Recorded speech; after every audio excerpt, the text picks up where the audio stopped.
네, 백운계 시사 1분 1부 시작하겠습니다. 네 분 패널 함께합니다. 박원석 전 정의당 의원, 현근택 전 민주당 상근 부대변인, 장성철 대구 가톨릭대 특임교수, 김병민 국민의힘 서울 광진갑 당협위원장 나오셨습니다. 어서 오십시오. 네, 안녕하세요. 네, 먼저 지금 정호영 보건복지부 장관 후보자 여러 가지 논란이 계속 제기가 되고 있는데도 해명하면서 아직 버티고 있습니다. 그래서 그런 걸까요? 오늘 아침에 이렇게 기사들을 보니까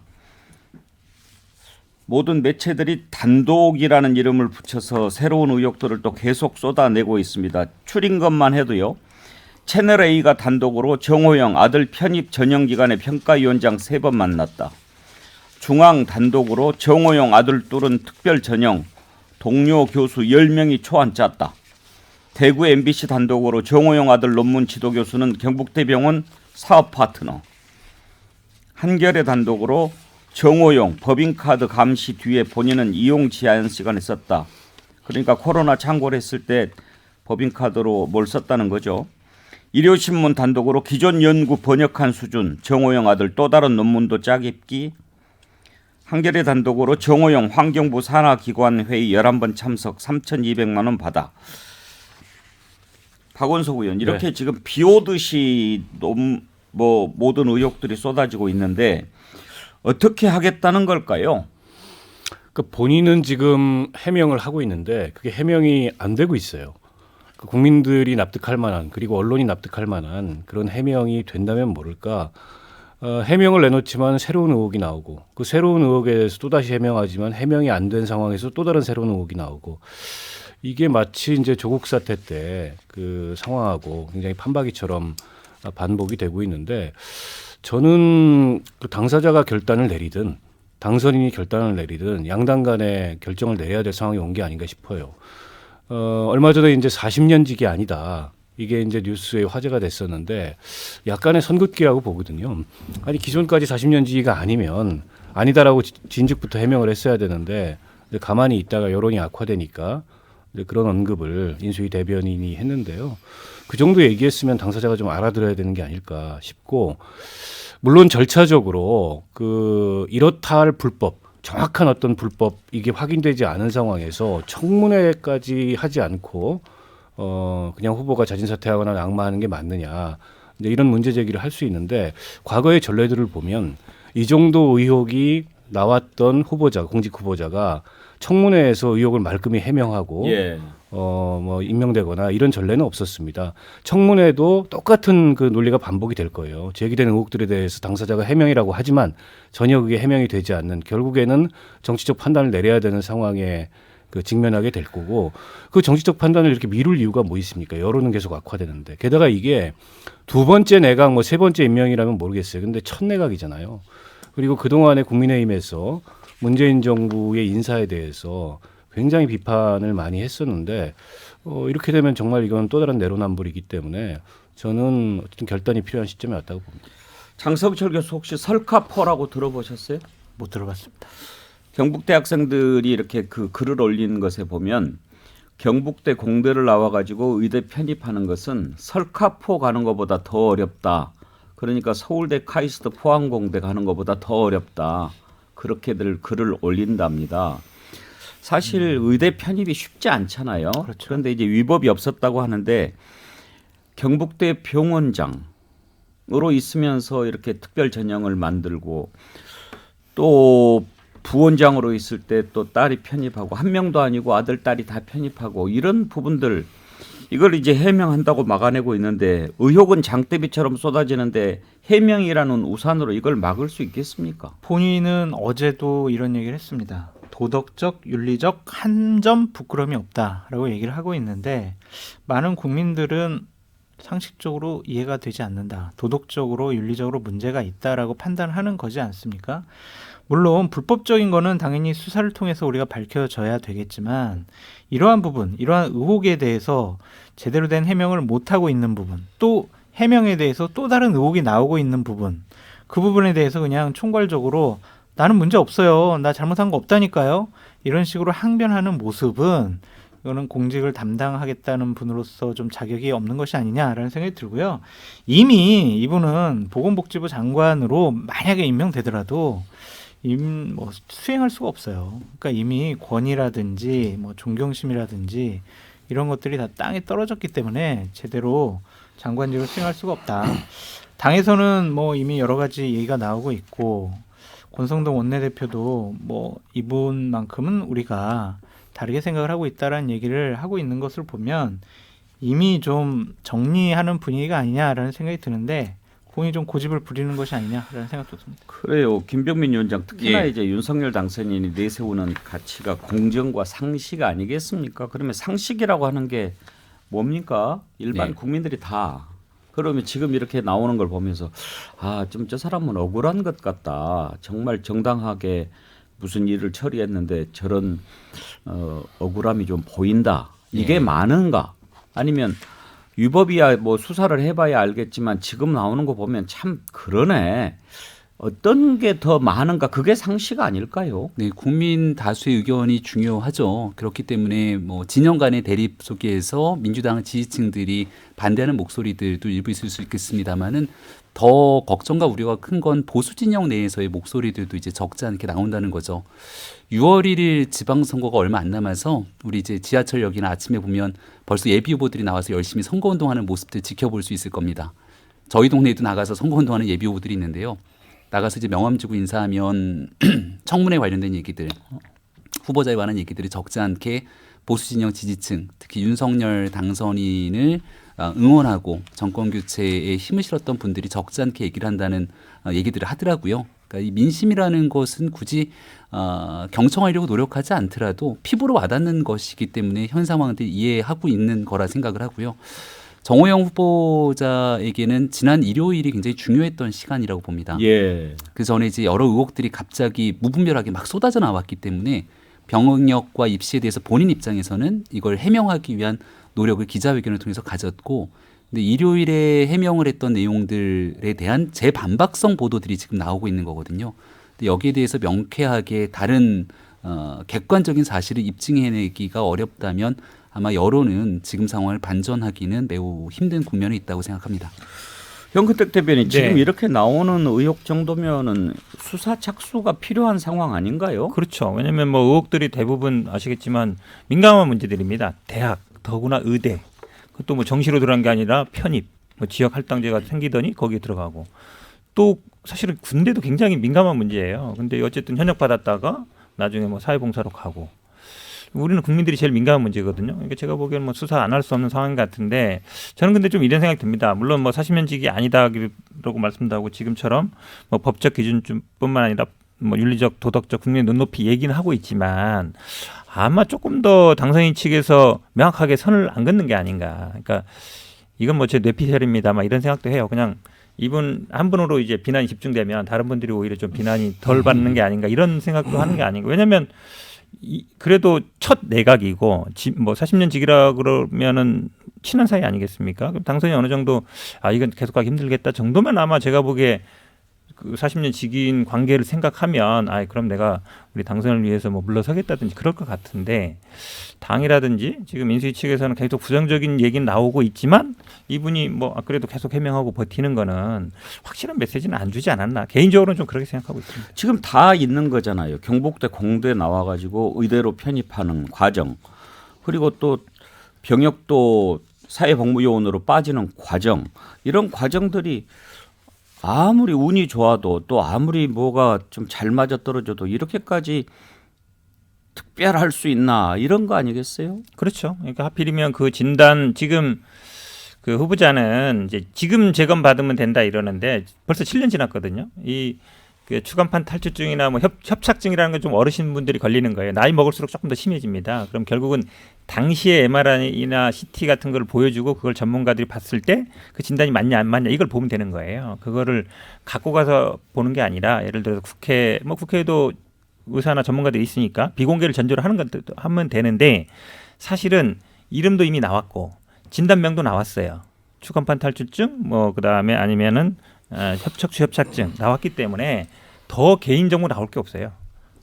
그렇지 않습니까? 예를 들어서 뭐 진단명이 안 나왔으면 모르겠는데 그러면 결국은 그 MRI나 CT를 공개해서 그 당시에 그게 중요한 겁니다. 지금 보는 건 중요하지 않아요. 그 당시에 그 진단 그 판정이 맞았냐 틀렸냐 그걸 보면 되는 거거든요. 근데 그거를 개인정보라서 공개 안 한다. 저는 그 부분이 좀 납득하기 어렵습니다. 본인이 공개를 안 하니까. 그러니까 지금 이런 의혹들이 나온다면 그 전에 조국 사태 때 같은 경우에는 진작 지금 압수수색 해가지고 MRI 그렇죠. 자료 확보하고 그거 분석해서 혹시라도 이상한 것 있으면 관련자들 불러서 수사하고 또 처리하고 이게 정상 아니었냐 이거죠. 그렇죠. 저희들은 그렇게 보는 거죠. 왜냐하면 기억하시겠지만 뭐 조국 장관 딸 같은 경우는 서울대 그 뭐 세미나 참석했냐 안 했느냐. 그다음에 뭐 동양대에서는 뭐 인턴이라든지 아니면 그걸 했냐 안 했냐. 그게 쟁점이었거든요. 입시 자체 문제가 아니라. 근데 지금은 의대 입학 편입 자체가 문제인 거예요. 거기에 어떤 논문이라든지 이거는 부수적인 거라서 당연히 이거는 이제 뭐 수사 대상이라고 보는데 아마 검찰이 지금 저는 이게 수사 쉽게 들어가진 않을 걸로 봅니다. 왜냐하면 본인들이 그동안 뭐 공정성 얘기는 해왔지만 이 조국 전 장관 사건에 비하면 엄중한 사건인데도 불구하고 그러니까 당연히 이제 수사 공정하냐 이런 얘기가 안 나올 수밖에 없는 거죠. 아무튼 뭐 지금 정호영 장관 후보자는 여전히 계속 해명하고 오늘 또 이제 병원에서 뭐 검사를 받는다고 하고 공개한다고 하는 걸로 봐서는 청문회까지 이제 가겠다라고 하는 건데 청문회 대비도 민주당에서는 해야 되겠죠? 저는 아마 청문회가 열릴 수 있을까 이런 생각도 합니다. 왜냐하면 지금 청문회에서 해명하겠다는 건데 언론이 보도하면은 그때 예전 같으면은 준비단 같은 데도 해명 자료가 나와야 돼요. 예를 들어서 이걸 해명한다. 근데 청문회에서 해명하겠다고 해서 청문회에서 해명되는 경우가 별로 없거든요. 대부분의 기존에 공방을 하는 거기 때문에 청문회 하더라도 아마 법적으로 문제 없다. 그리고 그런 의혹 제기 사실 아니다. 이렇게만 갈 것 같아서 청문회가 과연 의미가 있을까 이런 생각하고 있습니다. 예, 정호영 후보자 그렇고요. 지금 뭐 또 다른 후보자들도 이런 것 저런 것 다 나오는데 그걸 보면서 국민들이 아 정말 저렇게 다들 저런가 이런 생각할 것 같습니다. 특히 김인철 사회부총리 겸 교육부 장관 후보자도 지금 아빠 찬스 의혹이 제기가 됐는데 한국 풀브라이트 동문 회장을 지냈다죠. 그런데 그때 딸이 그 풀브라이트 장학생으로 선발이 된 겁니다. 근데 이 풀브라이트 장학금 혜택이 상당한데 1년에 한 5천만 원 정도 장학금이 나온다는 겁니다. 그걸 2년간 받았으니까 한 1억 정도 되는 건데 이 장학생이 되면 학비, 생활비, 가족수당, 왕복, 국제항공권 이 정도가 나온다는 건데 장성철 교수, 네. 풀브라이트가 좀 유명하죠? 그렇죠. 이거 같은 경우에는 그 동문 회장으로 이 김인철 사회부총리 겸 교육부 장관 후보자가 여기 동문 회장으로 재임하지 않았습니까? 여기서 본인이 회장이던 시절에 자기 신의 딸에게 이러한 혜택을 줬다라는 것. 글쎄 아무리 실력이 뛰어나도 이것은 뭔가 있지 않느냐라는 거고요. 풀브라이트 장학금은 매년 한미교육위원단에서 20-30명 정도를 선발해서 1년간 학비를 지원해주는 장학 프로그램입니다. 예. 그래서 학업 성취도와 예산에 따라서 1년 단위로 지원은 1회 연장 가능한데요. 수혜자가 1년 차이는 4만 달러, 2년 차이는 최대 3만 달러까지 지급이 돼요. 그래서 이 따님 같은 경우에는 2년간 총 1억 원이라는 지원을 받았는데 장학금 액수도 놀랍고 지원도 놀랍지만 기본적으로 이거는 도덕적 윤리적인 부분이 아니겠습니까? 이거를 뭐 불법이라고 볼 수는 없겠지만 교육부 장관으로 지명이 된 분이 이렇게 이런 행동을 했다? 이거는 좀 교육자로서 이게 과연 적절한 것이냐라고 볼 수밖에 없는 것 같아요. 그래서 그거 외에도 또 뭐 여러 가지 이제 의혹들이 제기되고 있는데 좀 답답합니다. 이게 우리 사회에 예. 굉장히 만연해 있는 이른바 이제 기득권층의 이른바 엄마 찬스, 아빠 찬스 이런 사례들이 굉장히 많은 거죠.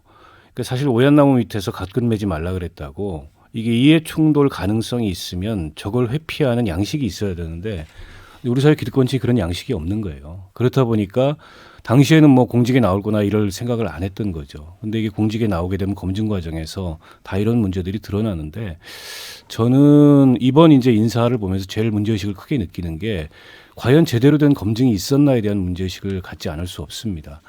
그러니까 지난 정부 때 그 37차례나 국회에서 인사청문 보고서가 채택되지 않았음에도 불구하고 임명을 강행한 그런 문재인 정부 인사에 대해서 굉장히 많이 비판을 해왔습니다. 야당이.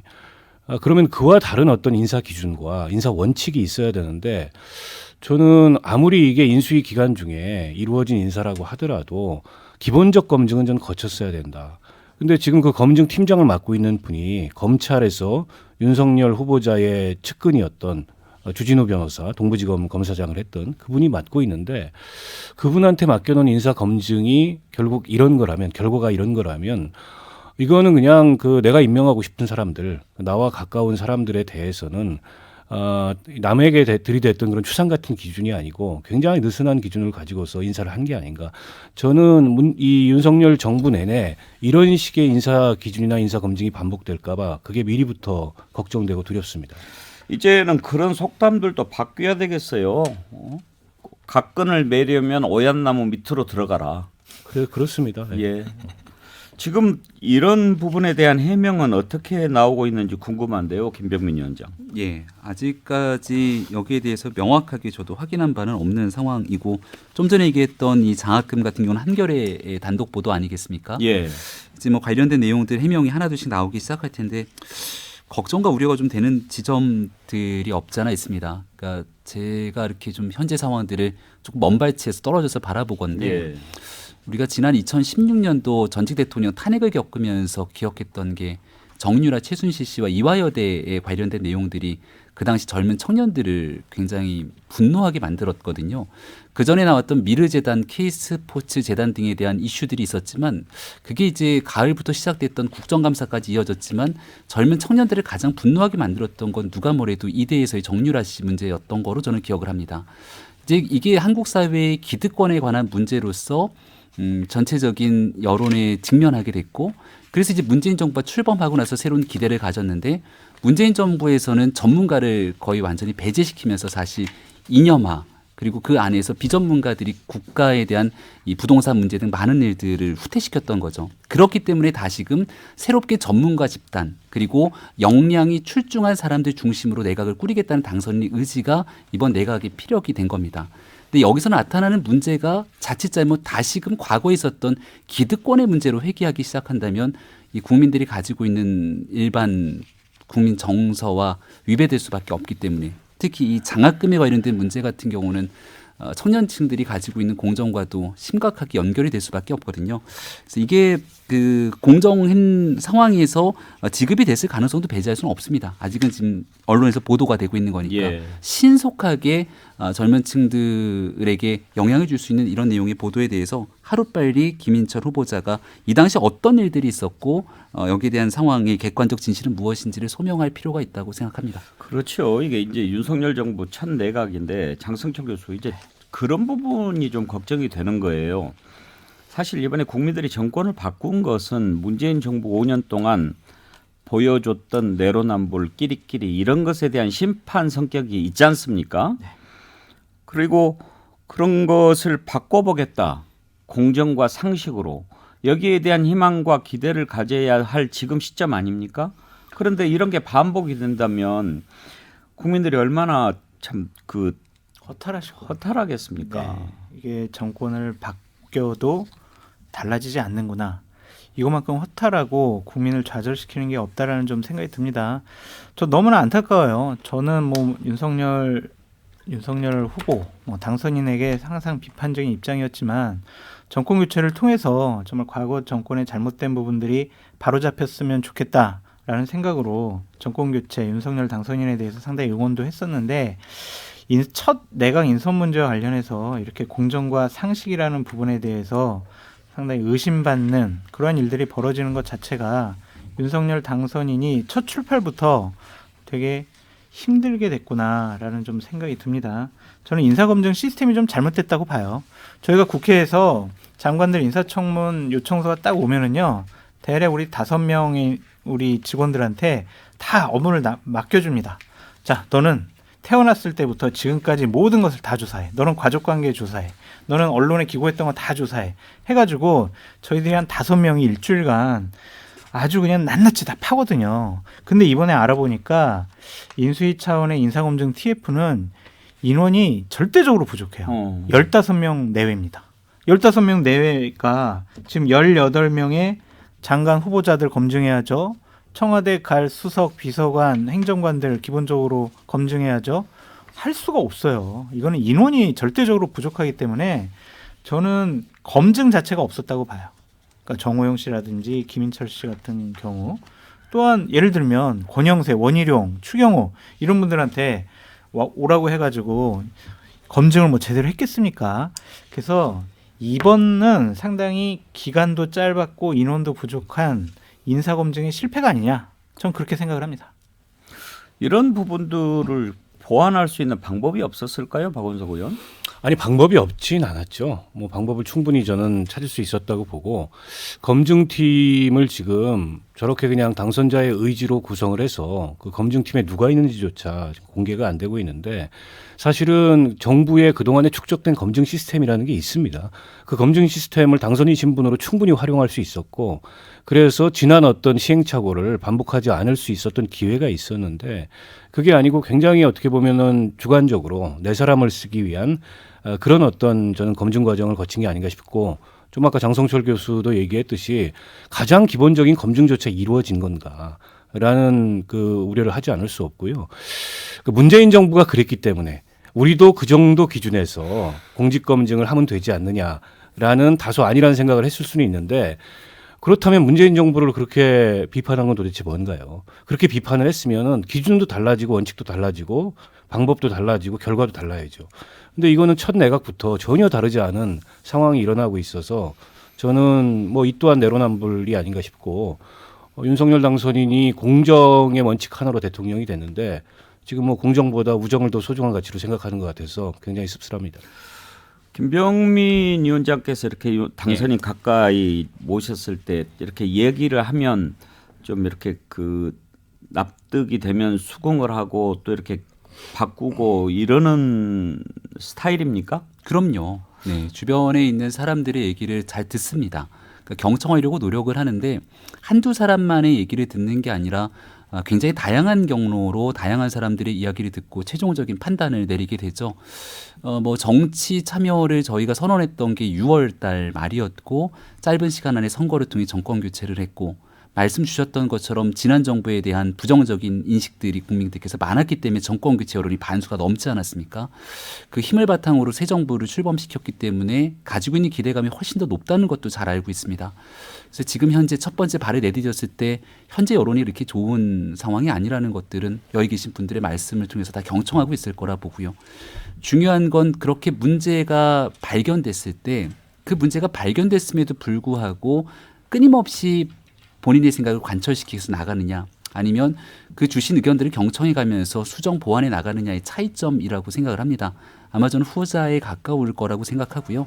지금 현재 제기되고 있는 초창기 때 나타났던 많은 어려운 문제들 경청하면서 대안들을 고심할 거라고 생각합니다. 네, 이제 시간이 별로 남지 않았는데 한번 기대를 해보겠습니다. 1부는 여기에서 마치겠습니다. 전하는 말씀 듣고 2부에서 이어가죠.